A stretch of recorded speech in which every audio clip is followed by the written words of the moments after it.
One day, I shall come back. One day, I shall come back. Yes, I shall come back. Yes, I shall come back. Until then, there must be no regrets, no tears, no anxieties. Until then, there must be no regrets, no tears, no anxieties. Just go forward in all your beliefs and prove to me that I am... Chris, we're already back. Start the show. Oh! I don't care! I ain't no freaking monument to justice! I lost my hand! I lost my bride! Johnny has his hand! Johnny has his bride! You want me to take my heartbreak, put it away, and forget?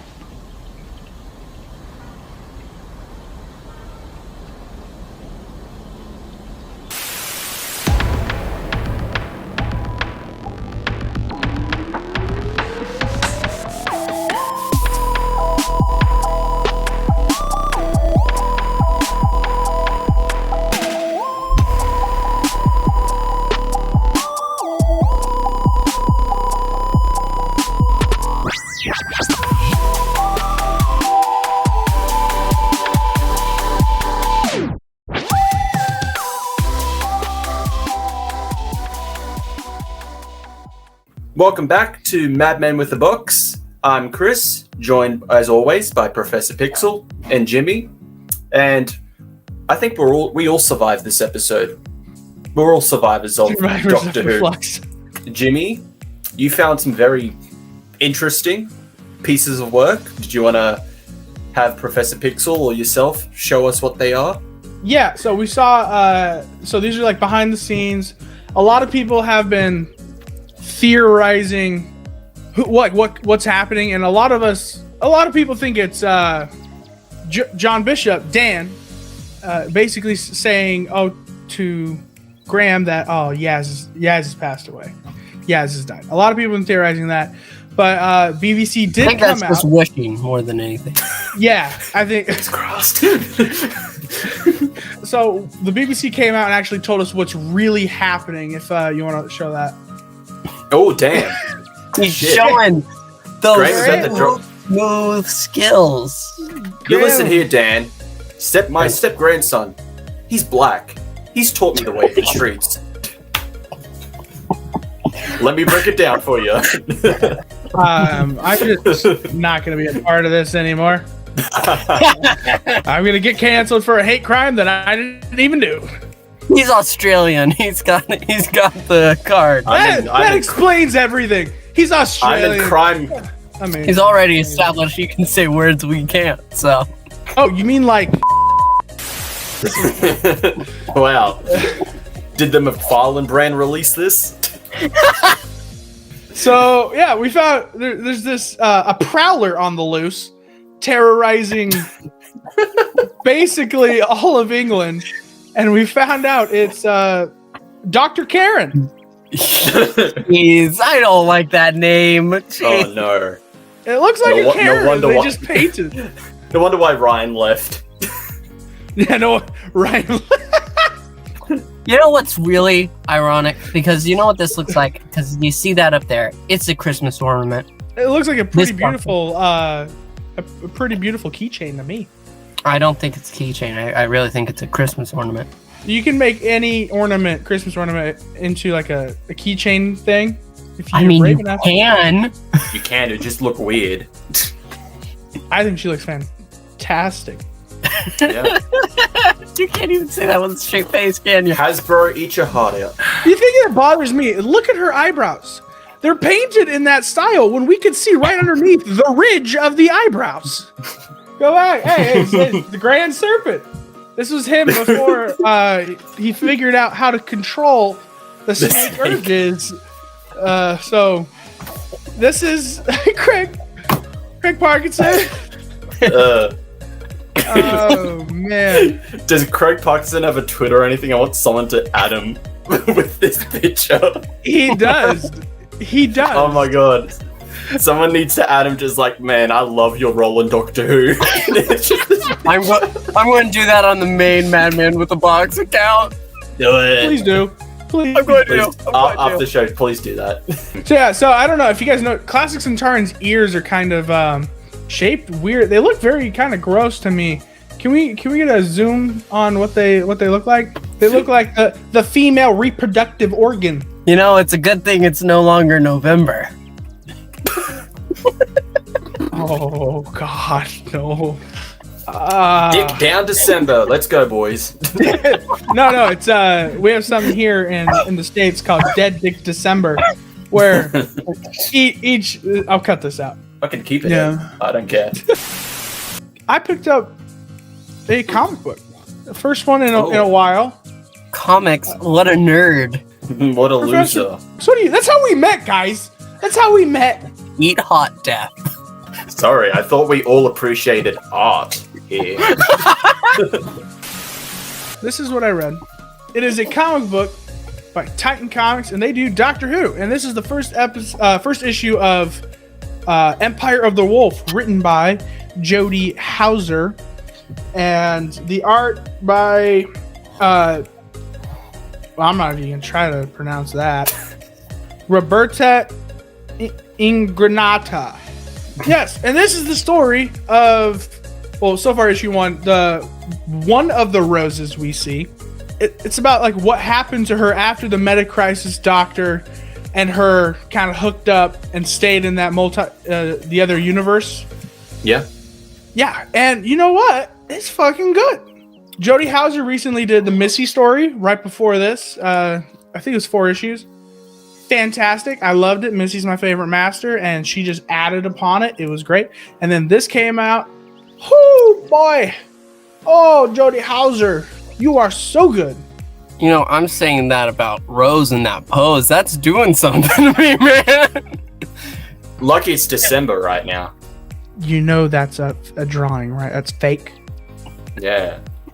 Hey, Not a real person. hey. 2D ain't real. So yeah, that's that. That's this week in Who. Who? And now, Speaking of what happened this week in Doctor Who, we have our penultimate episode of Doctor Who Flux. Survivors of the Flux. We survived this episode. Jimmy didn't. You guys are gonna hate me. You're gonna hate me. Yeah, this is much like with episode 3. We have different opinions on this. Again. So, who wants to start off? I don't want to Pixel? talk. Jimmy? You All don't right. want to talk? so this episode has a lot of interesting things. That's correct. We can agree on that. Let's just say we agree on that, and we'll move forward. We're not That's it. moving forward. We're getting in on this conversation. Review time. So- Thank you. See you next time. See, this episode already has the companion split off. We have what's his name? Ulysses something. No. Jericho. Eustachius. Eustachius Jericho. Eustachius Jericho joining Yaz and Dan as they are going across the world collecting various items, and they're trying to figure out a way to basically, well, get back because they are trapped in the past. The Doctor, on the other hand, does not stay a weeping angel. You don't have to worry about that because pretty much as soon as the episode starts, she just shakes off the stone, and just looks at the other angels. Hey guys! Okay, she And- didn't do that. She didn't look that goofy. No, nobody looks this goofy, so calm yourself. And she gets led to the division, or division as they call it now. They just cut the, which is kind of annoying. But here's the thing. The division in this is directly tied into the Timeless Child. And we are introduced to the Doctor's mother that she never knew about all along. And this is where my problem is. The rest of the episode, I don't care about Belle. I still don't care about Belle. I'm sorry. But the rest of the episode, Yaz and Stop Dan, Asian hate. Yaz and Dan and Jericho, it's great. It's fun. I mean, they're putting Yaz kind of as the Doctor role, but it's whatever.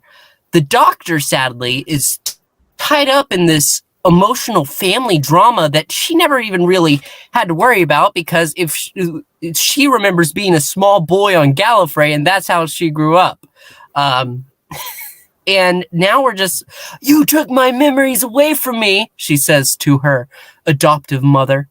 And she's just ultimately kind of pissy. And it's just tying directly into the timeless child, which we do not care for. None of us here, even him, we don't care for the timeless child. And this is just directly involved in that. And it just reminds me of it. And You're not gonna and solidifies it. We can't have the alternate acceptable thing of it being the master instead. Nope, it is definitely the Doctor. Yep, the master told the truth. Hold up. Yes, I don't like the timeless child. I'm gonna say something real quick. You know what? I'll save it for last, so we can have something to agree on at least at the end.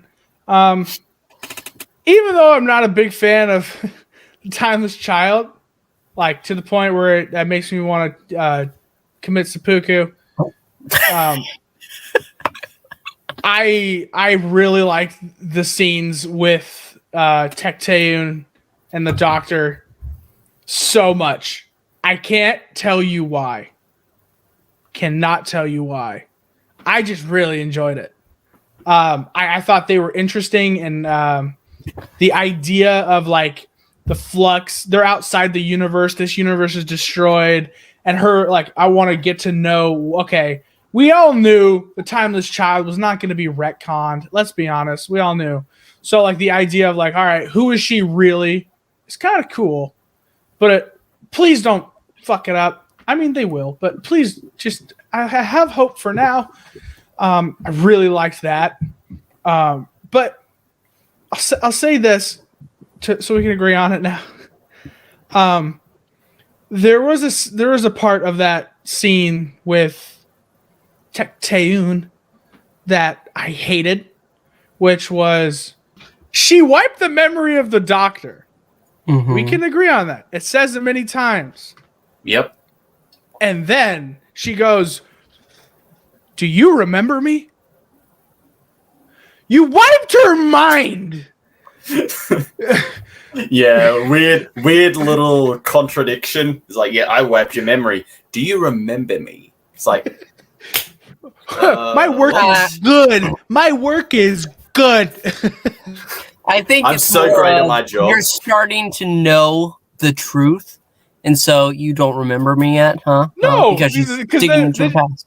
No, because then she goes, "Do you remember my eyes? I'm pretty sure they stayed the same throughout all my regenerations." Yeah. Well, no, she follows that up with is like, of course not. I did a good job of making sure, or like something like that.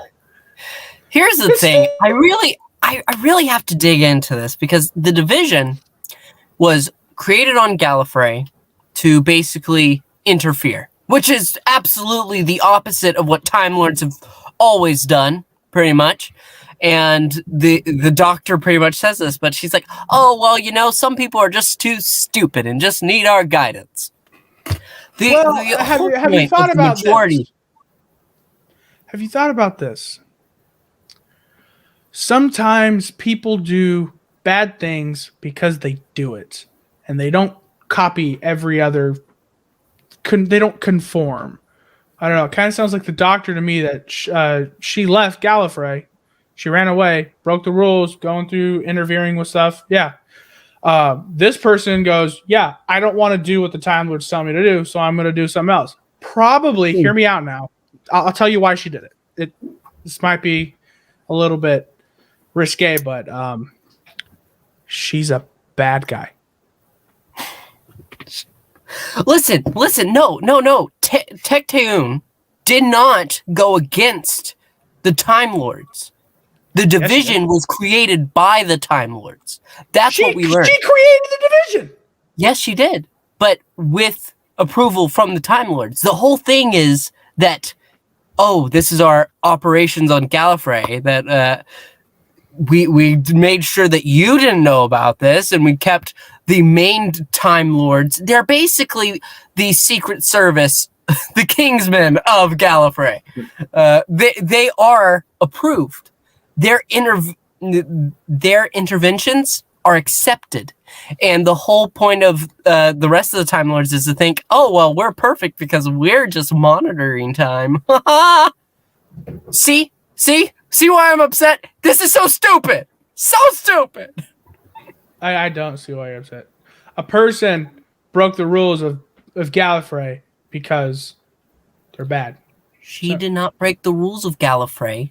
Yes, she did. She interfered with literally everything. That's one of the grand rules of Gallifrey. Don't interfere. And That's they did the it point, anyway. Jimmy. Jimmy, that's the point. She did that with approval from Gallifrey. She is not against the Time Lords. She is the Secret Service of the Time Lords. That's why Division hires from everywhere. Again, we can sum this up easily with something we already know about the Time Lords. They are hypocrites. They are not perfect. They are. They are the worst. They are their own worst enemy. Again, the sixth Doctor said it best. He should have just stayed home to fight the real evil, which are his own people. Yes. Sixth Doctor did say that. The Time Lords are hugely flawed, so I can accept the fact that they are dumb enough to we can't have an interference. We can't interfere with the rest of the universe. We make sure that nobody else interferes. That changes it drastically. No, wait. Did it say then have an organization that will interfere. No, hold on. Did it say? Okay, did she say who was the president of Gallifrey during the time she created it? Because if it was Rassilon, I could understand that. The whole point is that they've been there all along because she created Time Lords using the Doctor as a child, which is really where the core of me hating every aspect of this lies. The Timeless Child is the heart of everything that we're seeing now. The Division isn't a bad idea on its own. The problem is it's tied directly into this horrible storyline that we've been sat down and force-fed for 3 seasons now. 3 seasons? You mean 2? Okay, 2 seasons. Okay. It was hinted at the beginning of season 1, so. I think one of my main problems also with Division is that we're such a great organization. Like, we're like, look at what all we've done. No one knows about us. Like, we created this thing that is destroying universes, and it's just like they only did that because the Doctor just didn't want to be a part of them anymore. So I'm like, why did you wait this long? That's a good point, because they created. Why did you wait this long? They created the Division because the Doctor is a kind of a virus, a parasite to a universe, which is the one we're in. So why are you in multi dimensions when you only created for the one Doctor in that one universe? But mainly, why would it take them this long to make the Flux? Because the fugitive Doctor left the Division, thousands of years ago, if we're going by what the Doctor prior to the Timeless Child, their ages, which is over 1,000. So why would does the Flux take 1,000 years to create, considering how much power and resources they have, not across just space, but also time? So that would not be an issue for the Division. Then on top of that, the simple fact that they captured the fugitive Doctor, they had to at some point, because they wiped her memories to make her a small boy on Gallifrey. And it's like, oh no, you went off and started interfering with the rest of the universe, and we don't like that. It's like, you put the Doctor in that situation, despite the fact how vital the Doctor is to the Division. Yeah, I know you want to you want to keep up the lie. Well, you see, the complexity lies in the fact that Tetsuing is really a mother figure, and the Doctor she adopted, she does care for it, even though she spent years and years testing on her, taking away the very thing that made her the Timeless Child, and though she wants the Doctor back, because especially now that she's a girl again, she just reminds her of when she found her in the first place, and thus Join Division, please. We'll be a family again. I'll even save your little Earth. Yeah. So what the fugitive doctor's the fugitive doctor for a reason. Yeah, she went on the run. Yes, she ended up turning on the doctor. I mean, on the Division. So the Division wiped her memory, turned it into a little boy, and went on its way. That's probably the best case scenario for the Division, because the Doctor against the Division, Doctor's going to win 90% of the time, and they didn't want to take that chance. So instead of like, oh, we'll just wipe your memory of what happened and put you back into the Force, no. The best case scenario for them would probably be just wipe your mind of it all, have you start again, and make it like as if it doesn't happen at all. You mean like when they captured the second Doctor after, oh crap, what's it called? War Games. The full like 12 episode War Games. War Games. Yeah, War Games. Where they capture him at the end of War Games and he's calling himself the Doctor, so they force a regeneration on him.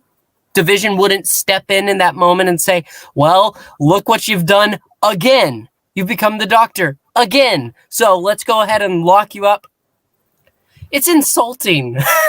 It's weird because, it's the whole like Division not liking the fact that the Doctor has interfered so much with the universe calls into question, why didn't they do anything until now? Because they don't care. They have no qualms about interfering with anything. So aside from the whole, well, the Timeless Children, and from a production standpoint, didn't exist until Chibnall took over. Like, if we're going from now, this is the canon, this is the law.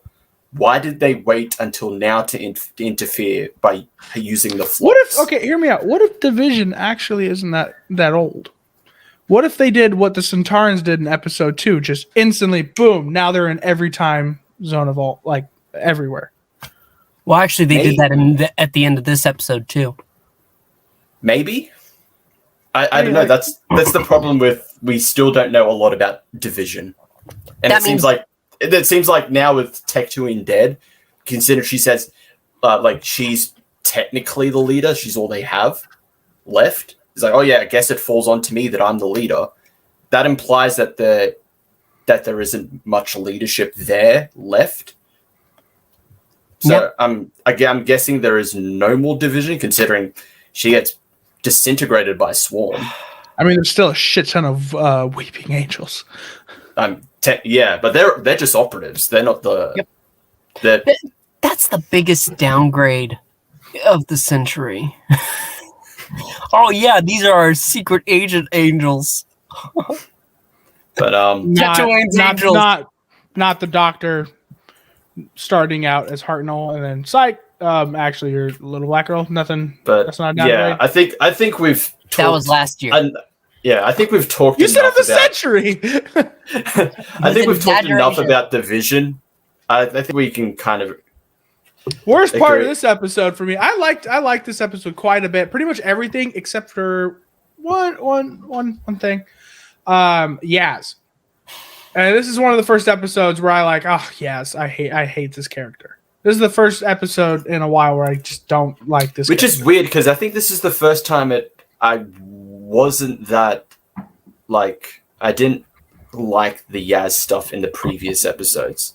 This one I was kind of okay with, but even then, although it's the aftermath of the previous episode, it felt disconnected until the end where the Centaurans appear, which I loved. Bring back the Centaurans, Centaur, ha! Yeah, I didn't hate Yaz's part, her plot line in the episode compared to like the other ones where it's just like, yeah, they didn't know what to do with Yaz. So it's like, all right, they just made it doing something. Yeah, Yaz did something. Okay, I guess, but it just felt really disconnected. They're having her fill the Doctor role, which we already talked about how Jimmy doesn't like when characters are just trying to be somebody else. They look up to somebody, so they're trying to live up to that. Sorry, my cough. So I guess there is that. Yaz has all the best characters around her. Whenever right she does. She's got John Bishop And Yeah. she goes, "Oh no, you go under the bed, motherfucker." That is John Bishop. You don't put Johnny underneath the bed. He will kill you with a pan, with a wok. He will kill you with the wok. Although, yeah. This episode Then you got then you got Gibbs there as well, and he's You smart. can't put the old man under there, and she's a woman, so there you go. Well, it is during the times where they probably should hide the woman. No, I'm just kidding. No, but also my dad called me. Okay. I think What did Jimmy's dad say? he goes, "That was funny as hell. He pulled the rope once and went up, and then came back down and hit him." I was like, "All right, Dad, cool. I'm happy you like it." He goes, "All right, I'm gonna finish the episode. I'll call you back," and then never called me back. Never called you back. That was it. That's all that happened. But no, I think the main point we get from that plot line, we get an explanation of my favorite character, Yes. the old Englishman. Even then, it just feels like what? It's ridiculous. He just found this place in the caves that lead to different times, which explains how he's appearing in different points of like the previous episodes. Even then, I'm like, that's What's the problem? What's the problem, Chris? That's it. Okay. What's the problem, Chris? Like I'm happy we got an explanation, but like that's it. Nope. That's I wanted his guy to part? be useless. I wanted this guy to be useless, and he ends up being a somewhat of Useful. a MacGuffin character, kind of useful. He is their way to get back to 2021. Which is kind of stupid too. Like the point where they trap. No, I changed my mind. The worst part of this episode is when they climb a fucking mountain to see fucking Gandhi, and he was like, "All right, tell me I'm joking with you." I'm kidding. I don't get to tease. This You know is what? great. That was so. I didn't want to hear none of that. That felt really useless considering what that led to amounted to nothing. Not true. Yes. Not Yeah. true. No. Not Well, true. you're lying. No, I'm not. Because You are. when he says, "Get your dog," which is what he tells them to do, Yeah, that's fetch your when they dog, have the yeah. idea of making out the note to Craft. Yes, you're Whatever. right. His You know what? dog. You're actually right. You're actually right. And what happens right after that? The dog sees and goes, "Oh, I can't don't have travel through any time." way to fucking time travel," and then Idiots. it goes nowhere. It goes nowhere. See, but they're trying. They're trying. See, the thing is that he can't right there. But with Joseph Williamson, which is what it ultimately leads to, the tunnels are actually really cool to me. Having the tunnels underneath all these doors. Oh yes, you could take this door. Don't go in that one. But then the Sontarans invade because they have a breach Yeah. that they've arranged. And with the yep. Which so they leads attack. to the Oh my grand, God, I the hated grand it. serpent. It was such. I like the idea they got trapped in the 1800s. I liked how they got trapped in the 1800s, and it 1900s. basically is Oh, Yeah, that's right. they got trapped in 1901. Yeah. And I loved that. It was great. And then they had him do the most useless stuff. Like they could have done some cool stuff. Like when they went to the Mayans, that was cool. Now they get a piece and then find another piece. Boom! Ancient artifact, mystical powers, transform them back into the future. I forgot what the cup was for. Oh, it was to find the location. It was to find the end of the date to the end of the world, and it was only like May 2nd or something like that. No, December, because it ties into the when episode 6 is coming out, which is in perfect. I think December 9. 5th? I think they said 8 or 9 or something. It's the 5th. It's the 5th, episode. okay. It has to be 5th. That's the last episode. Saturday, Sunday. Oh yeah, that's right. Yeah, the 5th. Yeah. I don't know how I feel about the idea of Chibnall going ahead and saying, "Well, you know what I did in my era, other than totally demolish any idea of a backstory for the Doctor and New Year's specials. turn it with trash. You know what else I did? I also gave you like 15 masters you didn't know about." Just suddenly, Bro, okay, let's be fair though. Craig I Parkinson, founded UNIT. I made the definitive origin of unit. Dude, Craig Parkinson could possibly be, if he's a master, the best master in the world going into. Dude, if he goes he exudes evil. Oh, I love it. I love him as the Grand guys, Serpent. promise me. It's on BritBox and it's on Hulu. I know you guys have one of those each. Okay. Please. Yep, I have BritBox, yep. Please watch Line of Duty. Okay. He starts off season 1 as like a side character. And then season 2, you don't see him. Season 3, he comes back and everyone's like, oh shit. Because we knew what he did in season 1. Season 4, he's one of the most evil people you will ever meet. Dude, he is amazing. Absolutely fantastic. You know what I'm going to say to that? Be sure to look out for our new podcast, Madmen on a Line. I guess we can go into our ratings. Pixel, what would you give this episode? Survivors of the Flux. Anybody know what I rated last week's? 7, I think. Yeah, you did. I think we all relatively did like He's gonna give it a 7 or 8. He's gonna give it a 6. While there were some really good moments in here, if this is going to be my first rating where I'm going to do a 0.5, it's 5.5. The saving grace is Yaz, Dan, and Joshua Williamson and his tunnels. The Sontarans coming in at the end. The Doctor, Bell, and Vinder, I don't want this. I don't care for it. I don't like it. It's not good to me. And so I'm going to mark it 5.5. It's the weakest episode of the season. Oh, okay. Jimmy? Yeah. You're the more positive one. What's your rating? I normally am. Paula? I loved this episode. The parts I didn't like were just basically Yaz. Although Yaz did have a great moment where she looked at the message from the Doctor and like she's just like, I love you. I want to come back to you. Blah blah blah. She didn't say any of that. She kind of implied it with the way she looked at the Doctor. So I really liked this episode. I'm gonna rewatch it once we're done with this. I give it a 7. I'll give it a 7.5. Well, for me, I'd say, while I disagree with Pixel, I still think Once Upon Time is the weakest episode because it was just kind of a mess. It was all over the place. You know, Jimmy's just being right over here many times. I'm right again. I would give this episode a 6 out of 10. There was stuff that I did like. I liked, surprisingly, some of the Yaz stuff, even though it was disconnected until the end. Grand Serpent, great. I liked his stuff. The stuff with the Doctor, the kind of the semi-pseudo resolution to the Timeless Children arc. Next week. I felt resolution. Well, technically next week, yeah, but I feel like that should have been a proper 13 episode running story arc, with the last 2 episodes dealing with that.